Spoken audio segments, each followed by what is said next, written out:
தென்னிந்தியாவினுடைய இசைக்குயில் அப்படின்னு பாராட்ட பெற்ற ஜானகி அம்மாவினுடைய மறைவை தொடர்ந்து அவரை பற்றின நிறைய விஷயங்கள், அவங்களுடைய வாழ்க்கையில் நடந்த சுவாரஸ்யமான சம்பவங்களை குறித்து தான் நாம் நிறைய அப்டேட்டை பார்த்துட்டு வந்துட்டு இருக்கோம்.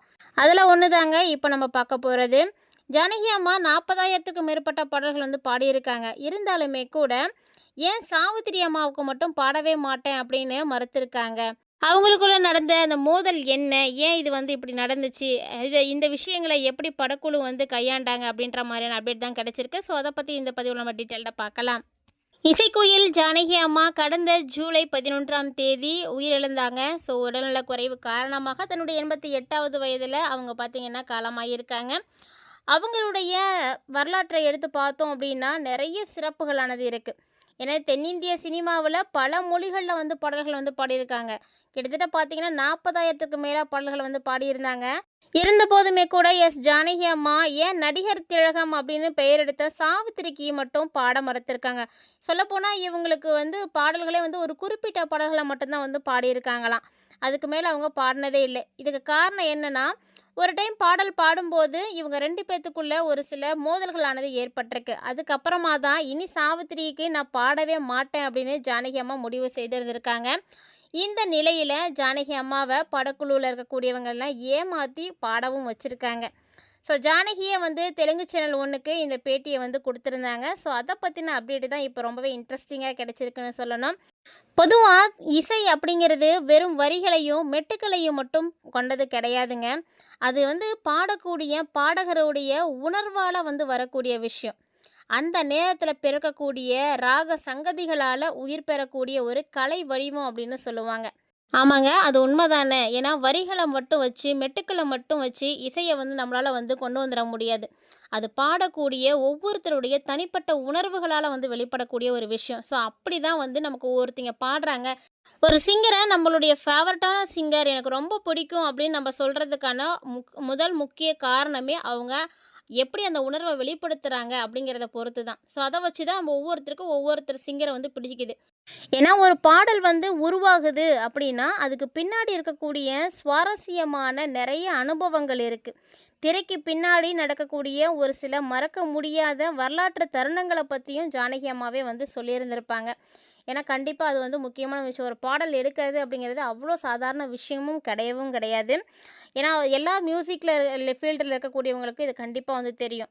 ஏன்னா இது ஜானகி அம்மா என்ன சொல்லியிருக்காங்கன்னா, ஒரு சில பாடல்களோடு நம்ம பாடுறோம், நம்ம கூட சேர்ந்து பாடக்கூடியவங்களோட பாடுறோம் அப்படின்னா முன்கூட்டியே வந்து திட்டமிட்டு வந்து பாடணும். அதை விட அந்த நொடியில் இயல்பாக வந்து நம்ம அந்த உணர்வை வந்து வெளிப்படுத்தணும். அப்போ தான் அந்த பாடல் வந்து பாடலாக வந்து அமையும். இல்லை அப்படின்னா அது பாடல் மாதிரி இருக்கவே இருக்காது. ஸோ அந்த மாதிரி அவங்க வந்து நிறைய விஷயங்களை வந்து ஷேர் பண்ணியிருக்காங்க.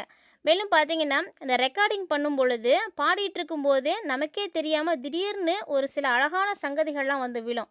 அதுக்கு காரணம் என்ன அப்படின்னா நம்மளுடைய உணர்வு தான். நம்ம வெளிப்படுத்தக்கூடிய விதத்தில் தான் அந்த சங்கதி வந்து அழகாக வந்து விழறதும் விழாததும். இசையமைப்பாளர் பார்த்திங்கன்னா ஒரு பாடலுடைய அவுட்லைன் டியூனை மட்டும்தான் வந்து கொடுப்பாங்க. அதை வந்து அழகாக்கி தரது யார் அப்படின்னா கண்டிப்பாக அது சிங்கராக மட்டும்தான் இருக்க முடியும். அப்படி இருக்கும் பொழுது அதை அழகாக்கி பாடக்கூடிய திறமை கொண்டவங்க தான் பாடகர்கள். ஸோ அதில் ஒருத்தங்க ஜானகி அம்மாவும். ஸோ அந்த திறமையை வந்து ஒவ்வொருத்திட்டையும் இருந்தால் மட்டும்தான் அவங்க நல்லா சிங்கராகவே வர முடியுங்க. திரையுலகத்தில் பொறுத்த வரைக்கும் ஒரு காலத்தில் நடிகை சாவித்திரி அம்மாவுக்கு லீலா அம்மா தான் தொடர்ந்து வந்து பாடிட்டு இருந்திருக்காங்க. சாவித்திரி அம்மாவினுடைய முக பாவனைகளுக்கு லீலா அம்மாவினுடைய குரல் அவ்வளவு பொருத்தமாக இருக்குமா.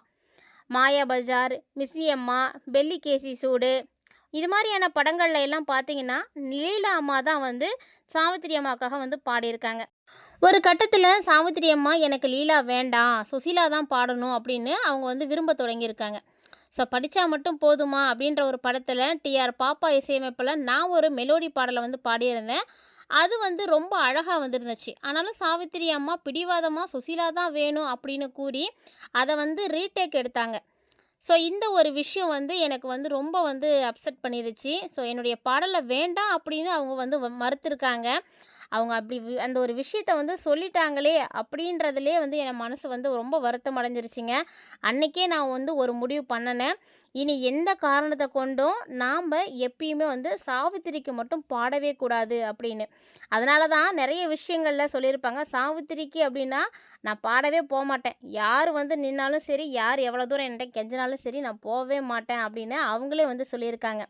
ஸோ இந்த காரணத்தினால தான் இவங்க வந்து இவங்களுக்கு வந்து பாடல் பாடாமயே வந்து தவிர்த்துட்டு வந்திருக்காங்க. அது மட்டும் இல்லாம, ஒரு காரணமா ஒரு பாடல நான் பாடணும் அப்படின்னு சொல்லி கேட்கும்போது, நான் முடியாது அப்படின்னு சொல்லி 2 மாதங்கள் வந்து பாடாமலே வந்து பெண்டிங்லேயே வந்து வச்சிருந்தேன். அதுதான் கொஞ்சும் சிலங்காய் படத்தில் வரக்கூடிய சிங்காரவேலனே தேவா அப்படின்ற ஒரு பாடல். நான் பாட மறுத்ததுனால அந்த படக்குழுவினர் நாங்கள் சாவித்திரிக்கு பதிலாக கமலா லட்சுமணன் ஆடுவது போல நடன காட்சியாக வந்து வச்சுக்கிறோம், நீங்கள் பாடுங்க அப்படின்னு என்கிட்ட வந்து கேட்டாங்க. அதுக்கப்புறமா தான் அந்த பாடலையே நான் பாடி கொடுத்தேன் அவங்களுக்கு. ஆனால் இதில் சுவாரஸ்யமான விஷயம் என்னன்னா, இறுதியில் அந்த பாடலுக்கு சாவித்திரி அம்மா தான் நடிச்சிருந்தாங்க அப்படிங்கிறது குறிப்பிடத்தக்க ஒரு விஷயம். இந்த விஷயம் ஜானகி அம்மாவுக்கு பாடல்கள்லாம் பாடி முடிச்சதுக்கு அப்புறமா தாங்க தெரிஞ்சிருக்கு. சாவித்திரி அம்மாவே தான் அந்த பாடத்தில் வந்து நடிக்க வச்சுருக்காங்க அப்படின்னு. பாட்டெல்லாம் பாடி கொடுத்துட்டு ரெக்கார்டிங்லாம் முடிச்சுட்டு வந்ததுக்கு அப்புறம் தான் ஜானகி அம்மாவுக்கே வந்து தெரிஞ்சிருக்கு இந்த விஷயம். இதை வந்து யார் படக்குழுவில் இருக்கக்கூடியவங்க எல்லாருமே மறைச்சி ஜானகி அம்மாவை ஏமாற்றி பாட வச்சுட்டாங்க. ஒரு வழியாக சாவித்திரிக்காக ஜானகி அம்மாவே பாட வச்சுட்டாங்க. அதில் வந்து என்ன தெரியுது அப்படின்னா, இசை அப்படிங்கிறது ஈகோக்களுக்கெல்லாம் அப்பாற்பட்டது. இசை அப்படின்னு வந்துருச்சுன்னா ஒரு சிங்கர் வந்து அதை வந்து அவாய்ட் பண்ணவே மாட்டாங்க. ஆனால் ஒரு பாடகருடைய சுயமரியாதை ரொம்ப முக்கியம் இல்லையா? ஏன்னா ஜானகி அம்மா பாடி அந்த பாட்டை வேணாம் அப்படின்னு சாவித்திரி அம்மா சொல்லி ரீடேக் பண்ண வச்சுருக்காங்க அப்படின்னா, அப்போ ஜானகி அம்மாவுக்கு அது எவ்வளோ வருத்தத்தை வந்து கொடுத்துருக்கோம். அவங்களுடைய திறமைக்கான அங்கீகாரம் வந்து கிடைக்காம போயிடுச்சு அப்படிங்கிறதுனால தான் ஜானகி அம்மா இந்த முடிவு எடுத்திருந்துருக்காங்க. ஸோ எல்லா சிங்கர்களுக்குமே கண்டிப்பாக ஒரு பாடகர் அப்படின்னா அவங்களுடைய சுயமரியாதை ரொம்ப முக்கியம். அதே மாதிரி அவங்களுடைய திறமைக்கான அங்கீகாரம் எவ்வளவு கிடைக்குது அப்படிங்கிறது அதை விட ரொம்ப ரொம்ப முக்கியங்க. ஸோ திரைக்கு பின்னாடி நிறைய விஷயங்கள் வந்து நடக்குது. நம்ம வந்து மியூசிக்கை மட்டும்தான் வந்து கேட்டுட்ருக்கோம். அதுக்கு பின்னாடி எவ்வளோ விஷயங்கள் இருக்குது, எவ்வளோ கஷ்டங்கள், எவ்வளோ மன வருத்தங்கள், எவ்வளோ சங்கடங்கள்லாம் நடக்குது அப்படின்றத நிறைய பேருக்கு வந்து தெரியறதே கிடையாது. இதை வந்து எல்லாருக்கும் வந்து சொல்லணும், காட்சிப்படுத்தணும் அப்படின்ற நோக்கத்தோடு தான் ஜானகி அம்மா வந்து ஒரு பேட்டியில் வந்து கொடுத்துருந்தாங்க. ஸோ இது இவங்க இறக்கறதுக்கு முன்னாடியே வந்து இந்த பேட்டியை வந்து கொடுத்துருந்தாங்க. இதன் மூலமாக தான் தெரிய வந்திருக்கு. ஸோ அவங்களுடைய வாழ்க்கையிலையும் இந்த மாதிரி நிறைய சம்பவங்கள்லாம் வந்து நடந்திருக்கு அப்படின்னு. என்னதான் வந்து ஒரு இடத்துல நம்மளுடைய சுயமரியாதையும் நமக்கான அங்கீகாரமும் கிடைக்கல அப்படிங்கும்போது கண்டிப்பாக அந்த இடத்த விட்டு நம்ம விலகிக்கணும் அப்படின்றத அவங்க வந்து ரொம்ப சிம்பாலிக்காக வந்து சொல்லி கொடுத்துருக்காங்க. அது மட்டும் இல்லாமல் ஒவ்வொரு சிங்கர்களுக்குமே இந்த விஷயத்தை அவங்க வந்து சொல்லியிருக்காங்கன்னு தான் சொல்லணும். இதை வந்து அவங்க கண்டிப்பாக வந்து கன்சிடர் பண்ணிக்கணும். இது மாதிரி உங்களுடைய வாழ்க்கையிலையும் ஏதாவது ஒரு சம்பவம் நடந்திருக்கா அப்படின்றத மறக்காமல் வந்து கமெண்ட் பண்ணுங்கள். உங்களுக்கான அங்கீகாரம் கிடைக்க வேண்டிய இடத்துல கிடைக்காம போயிருக்கா, அதனால் நீங்கள் வந்து ஃபீல் பண்ணியிருக்கீங்களா அப்படின்றத ஷேர் பண்ணிக்கோங்க. மேலும் உங்களுடைய ஃபேவரட் சிங்கர் யார் அப்படின்றதையும் மறக்காம வந்து கமெண்ட் பண்ணுங்கள். இது மாதிரி இன்னும் நிறைய அப்டேட்ஸ் எல்லாம் நீங்கள் தொடர்ந்து பார்த்து தெரிஞ்சுக்கணும்னு நினைக்கிறீங்கன்னா நம்ம சேனலை சப்ஸ்கிரைப் பண்ணிவிட்டு ஃபாலோ பண்ணிக்கோங்க. கூடவே பக்கத்தில் இருக்கிற பெல் சிம்பிளையும் கிளிக் பண்ணிக்கோங்க. ஆல் அப்படின்ற ஆப்ஷனை ஆன் பண்ணி வச்சுக்கோங்க. அப்போ தான் நாங்கள் போடுற வீடியோஸ் எல்லாமே உங்களுக்கு நோட்டிஃபிகேஷனாக வந்தடையும். நீங்களும் உடனுக்குடன் பார்த்து பயன்பெற முடியும்.